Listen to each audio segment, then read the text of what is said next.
अस्सलाम वालेकुम dear students, Mrs Afsha Nazeer, lecturer computer science from GCW KPR। हम जो अपना आज फर्स्ट लेक्चर स्टार्ट करने जा रहे हैं, वेब प्रोग्रामिंग सब्जेक्ट है हमारा। उसमें जो फर्स्ट इसका चैप्टर है हमारे पास वो है HTML। स्लाइड आपको मैंने प्रोवाइड की हैं, स्लाइड आप देख लें। इसमें फर्स्ट स्लाइड है, इसको हम देखते हैं कि HTML क्या है। हाइपर टेक्स्ट मार्कअप लैंग्वेज जो स्पेसिफाई करती है कि टेक्स्ट और ग्राफिक्स को एक वेब पेज पे, जब आप एक वेब पेज को विज़िट करते हैं तो हम किस तरह से दिखाएं। आपने मुख्तलिफ वेब पेजेस विज़िट किए होंगे, आप कंप्यूटर स्टूडेंट हैं, आप इंटरनेट से कनेक्टेड होंगे, इंटरनेट से रिलेटेड होंगे, डिफरेंट पेजेस आपने जो है वो सर्च आउट किए होंगे। वहाँ पे आपने देखा होगा कि मुख्तलिफ जो है वो टेक्स्ट लिखे हुए होते हैं, उनके कलर्स चेंज होते हैं। तो बेसिकली वो क्या हैं, हम जो चीज़ वहाँ पे यूज़ कर रहे हैं वो है HTML। ठीक है, HTML पेज एक्चुअली स्टोर होता है कंप्यूटर पे और वो उस वेबसाइट के साथ जो है वो कनेक्ट होता है, होस्ट होता है, जहाँ पे वो उसका डाटा जो है वो स्टोर होता है। सेकंड स्लाइड, HTML क्या है, एक्रोनियम है, जिसका मतलब एक एब्रीविएशन है, जिसका मतलब है हाइपर टेक्स्ट मार्कअप लैंग्वेज। और ये हम कब यूज़ करते हैं, जब हमने एक वेब पेजेस क्रिएट करने हों, वेब एप्लीकेशंस क्रिएट करने हों। तो इसमें दो चीज़ें आ रही हैं, दो अल्फाज आ रहे हैं, हाइपर टेक्स्ट और मार्कअप लैंग्वेज। हम सबसे पहले हाइपर टेक्स्ट को देखते हैं। हाइपर टेक्स्ट का मतलब है कि टेक्स्ट विद इन टेक्स्ट, यानी आप हाइपर बेसिक लिंक को कहते हैं। आप एक लफ्ज़ पे क्लिक करो, उस लफ्ज़ के पे क्लिक करते आपका पेज जो है वो नेक्स्ट मूव कर जाए, नेक्स्ट टेक्स्ट पे आ जाए। जैसे आप गूगल में आप क्लिक करते हैं, लिखते हैं www.iub.edu.pk, आप उसको लिखते हैं, उस पर क्लिक करते,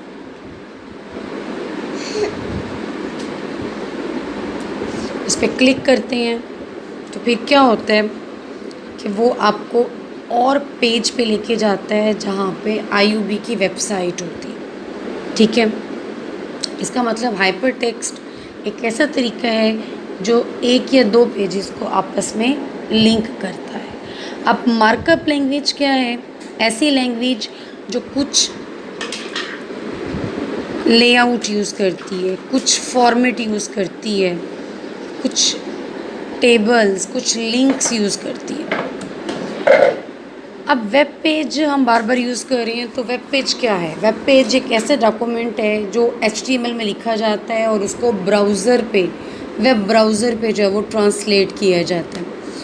और वेब पेज स्टैटिक भी हो सकता है, डायनामिक भी हो सकता है, लेकिन HTML के थ्रू हम सिर्फ और सिर्फ, याद रखिएगा, स्टैटिक वेब पेजेस को क्रिएट करते हैं।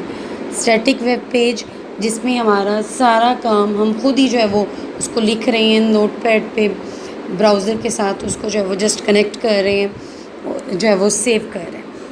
अब HTML एक हम कह सकते हैं कि मार्कअप लैंग्वेज है जो यूज़ की जाती है for creating attractive web pages with the help of styling which looks in a nice format on a web browser. History की बात करते हैं HTML की, तो 1980s में एक फिजिस्ट था, टिम बर्नर्स-ली जिसका नाम था, और बेसिकली वो एक कॉन्ट्रैक्टर था सर्न कंपनी का, और उसने एक सिस्टम जो है वो उसके रिसर्चर्स के लिए प्रपोज़ किया था। तो उसने एक मेमो दिया था जो internet based hyper text system का था। टिम बर्नर्स-ली को फादर ऑफ HTML भी कहा जाता है, क्योंकि उसने जो फर्स्ट मेमो दिया था वो HTML में दिया था, और HTML के टैग्स भी टिम ने जो है वो 1991 में प्रपोज करवाए थे। फ़ीचर्स की बात करते हैं, HTML बहुत इजी है, सिंपल लैंग्वेज है, आप इसको आसानी से समझ सकते हैं। आपको पता है कि कोड जो आपने लिखा है, जितना लिखा है, उसको जब आप रन करेंगे तो वो आपको क्या इन्फॉर्मेशन देगा, किस तरह से आपको आउटपुट देगा। मार्कअप लैंग्वेज है, इसका मतलब आप डिज़ाइन कर सकती हैं। फैसिलिटेट करता है प्रोग्रामर को कि वो वेब पेज को लिंक करे। प्लेटफॉर्म इंडिपेंडेंट है क्योंकि ये किसी भी प्लेटफॉर्म पे जो है वो डिस्प्ले की जा सकती है। फैसिलिटेट करता है कि graphic, video, sounds different web pages पे जो है वो शो करवा सके। और आखिरी बात कि HTML जो है वो केस इनसेंसिटिव लैंग्वेज है। इसका मतलब आप लोअर केस में लिखें या अपर केस में लिखें, वो समझ जाएगा कि आपने लिखा क्या है। ठीक है, जैसे C++ थर्ड ईयर में हम लोगों ने पढ़ा था, तो हम वेरिएबल्स जब डिक्लेयर करवाते थे या वेरिएबल्स जब हम डिफ़ाइन करते थे, इनिशियलाइज करवाते थे, तो अगर हम डिक्लेरेशन के टाइम वेरिएबल कैपिटल A लिख देते थे और उसको वैल्यू देते हुए हम स्मॉल a लिख देते थे, तो वो कहता था कि जी अनडिफाइंड वेरिएबल है, अननाउन वेरिएबल है। तो HTML में ऐसा कुछ भी नहीं है। अच्छा, अब स्टार्ट करते हैं। फर्स्ट हमारे पास है HTML टाइटल।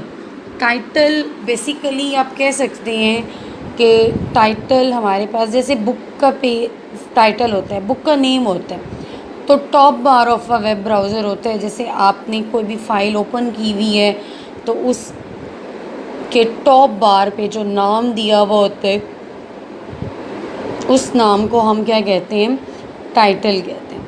ठीक है, HTML की फ़ाइल हम सेव कैसे करते हैं, जैसे हम C++ की फ़ाइल सेव करते थे, एक्सटेंशन देते थे C++, CPP। ठीक है, इसी तरह HTML की फ़ाइल जब हम सेव करेंगे तो हम टेक्स्ट एडिटर ले लेंगे। टेक्स्ट एडिटर कोई भी हो सकता है, हम नोटपैड सिंपल, आप स्टार्ट पे क्लिक करें, आप रन पे जाएं, उस पर नोटपैड ओपन करें, आप जो है वो नोटपैड ओपन हो जाएगा। नोटपैड बेसिकली एक टेक्स्ट एडिटर है, सिंपल जो है वो आपका बाय डिफ़ॉल्ट जो है वो कंप्यूटर्स में इंस्टॉल होता है। अब जब आप डॉक्यूमेंट क्रिएट करेंगे तो आप क्या करेंगे, मेन आपने ये करना है कि आपने .html फ़ाइल देनी। .html फ़ाइल मतलब डॉट एक्सटेंशन है कि अब आपकी ये फ़ाइल जब आप सेव कर लेंगे .html के नाम से, एक्सटेंशन से, कोई भी a.html, तो आप क्या करेंगे, आपकी ये फ़ाइल किसी ब्राउज़र में ओपन होगी। ब्राउज़र जो आपने दिया हुआ है वो ब्राउज़र आपका फायरफॉक्स, ओपेरा, आपने क्रोम दिया हुआ है, इंटरनेट एक्सप्लोरर दिया हुआ है। ठीक है, ये स्लाइड आपकी 11 नंबर स्लाइड है, 10 नंबर 8 नंबर स्लाइड है। इसको आप देख लेंगे किस तरह से जो है वो हमने नोटपैड जो है वो ओपन कर। ठीक है, उसके बाद अब बात करते हैं बिल्डिंग ब्लॉक्स की। बिल्डिंग ब्लॉक्स हम कह सकते हैं कि मेन पॉइंट्स, मेन एलिमेंट्स। तो HTML में थोड़ा सा पीछे अगर हम जाते हैं तो देखते हैं कि HTML के टैग्स दिए थे ली ने। तो बिल्डिंग ब्लॉक्स में हम दो चीज़ें देखते हैं, टैग्स और एट्रीब्यूट्स। टैग्स की बात करें तो ब्रैकेट्स में लिखा जाता है, वो ब्रैकेट्स जिसमें आप हेडर फाइल्स लिखा करते थे। ये वो चीज़ नहीं है, लेकिन बिल्कुल वैसे ही आप उन इंसर्शन ब्रैकेट्स में टैग्स लिखेंगे। ठीक है, जिसमें कंटेंट और मीनिंग्स को जो है वो सराउंड किया जाएगा। एट्रीब्यूट्स क्या है, एक्स्ट्रा इन्फॉर्मेशन स्टार्ट टैग के साथ जो है वो अप्लाई करें। सिंटैक्स से इसका देखें, स्टार्ट होगा, एक टैग हमने यूज़ की है, उसके बाद वो एंड होगा। अब हेडिंग की बात करते हैं। HTML हेडिंग क्या है, हेडिंग बेसिकली जैसे आप बुक में लिखते हैं, देखते हैं, मेन पॉइंट, मेजर सेक्शन कह सकते हैं हम।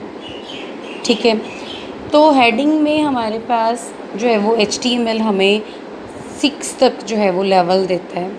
First H1, H2, H3। और ये वो चीज़ें हैं जब आप वर्ड ओपन करते हैं तो वर्ड में आप देखें कि वर्ड में हम लोगों के पास फ़ॉन्ट साइज़ होता है, तो हम कह सकते हैं कि हेडिंग जो है वो अगर हम देंगे तो ये कमोबेश उसी से मिलता जुलता जो है वो काम होगा। ठीक है, उसके बाद पैराग्राफ। आपने एक सिंपल पैराग्राफ लिखा है, उसको पी टैग के अंदर लिख दें, ऑप्शनल है, आपकी मर्ज़ी, आप उसको लिखें या ना लिखें। लेकिन तमाम HTML के टैग जो हैं वो इनक्लोज्ड होंगे ब्रैकेट्स के साथ, और हर HTML टैग डिफरेंट टास्क जो है वो परफॉर्म करे। ठीक है, आपने अगर ओपन किया है टैग को तो आप उसको क्लोज़ भी लाजमी करेंगे, लेकिन कुछ ऐसे टैग हैं जो ना ओपन जो है वो ओपन तो होते हैं लेकिन क्लोज़ नहीं होते। एट्रीब्यूट की बात कर रहे हैं। एट्रीब्यूट स्पेशल वर्ड्स होते हैं जो एडिशनल इन्फॉर्मेशन देते हैं। एट्रीब्यूट हम कह सकते हैं करैक्टरिस्टिक्स हैं हमारे पास।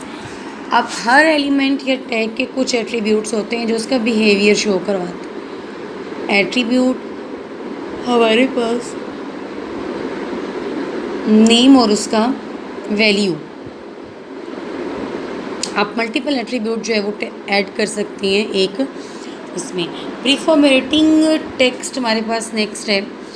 तो टेक्स्ट हमेशा फॉर्मेट हो जाता है ऑटोमेटिकली जब आप प्री फॉर्मेट यूज़ ना करें। प्री फॉर्मेट मीन स्पेसेस को डिक्रीज़ कर दिया जाता है, लेकिन अगर प्री फॉर्मेट आप यूज़ करेंगे तो वो जैसा आपने लिखा है वो एज इट मैसेज के तौर पे जो है वो आएगा। अब हमारे पास है कि HTML में हम इमेजेस को कैसे इंसर्ट कर सकते हैं। तो इमेज सोर्स जो है वो .jpg .jpeg एक्सटेंशन के साथ हम जो है वो इसमें ऐड करते हैं, और इसको जो है वो इमेज img टैग जो है वो हम यूज़ करते हैं इमेज को HTML फाइल में जो है वो ऐड करने के लिए, इंसर्ट करने के लिए। इसके बहुत से एट्रीब्यूट्स हैं, जैसे सोर्स, आपने कहाँ से इमेज लेना है, हाइट और विड्थ। ठीक है, डिफरेंट एग्ज़ाम्पल्स आपकी बुक में दी हुई हैं। उन एग्ज़ाम्पल्स को गौर से देखें, उनको करने की कोशिश करें। वेब प्रोग्रामिंग या HTML बहुत आसान है। आप उन सब बच्चों के लिए जो साथ साथ इन कोडिंग को रन करेंगे, मैंने पहले शुरू में ही कहा है कि आप कोड को रन करें। कंप्यूटर साइंस के स्टूडेंट्स इस बात को बेहतर समझते हैं कि कोड जो है वो किस तरह से अफेक्ट करता है, एरर्स किस तरह से जो है वो आपकी सॉल्व हो सकती हैं अगर आप कोड को जो है वो सही तरह से रन करें। ठीक है, स्लाइड्स आपको प्रोवाइड की गई हैं, इनको गौर से देखें, इनको अच्छे तरीके से पढ़ें। बुक आपके पास IT सीरीज़ की अवेलेबल है। नो डाउट कि इस वक्त हम सब जो है वो क्रिटिकल कंडीशंस में, इंशाल्लाह सब बेहतर होगा, सब ठीक हो जाएगा। हम दोबारा अपनी क्लासेस ज्वाइन करेंगे इंशाल्लाह, लेकिन तब तक हमें ख़ुद को महफूज रखना है, अपने मुल्क को महफूज रखना है। तो हमें इस तरह जो है वो ऑनलाइन क्लासेस के थ्रू गुजारा करना होगा। आप रेगुलर क्लासेस लें, चैनल हमारा सब्सक्राइब करें, GCWKPR शेयर करें उसको, ताकि आपको तमाम टीचर्स के जो है वो लेक्चर्स मिलें और आपका जो तालीमी खर्च है उसको पूरा किया जा सके। ठीक है, अल्लाह हाफ़िज़।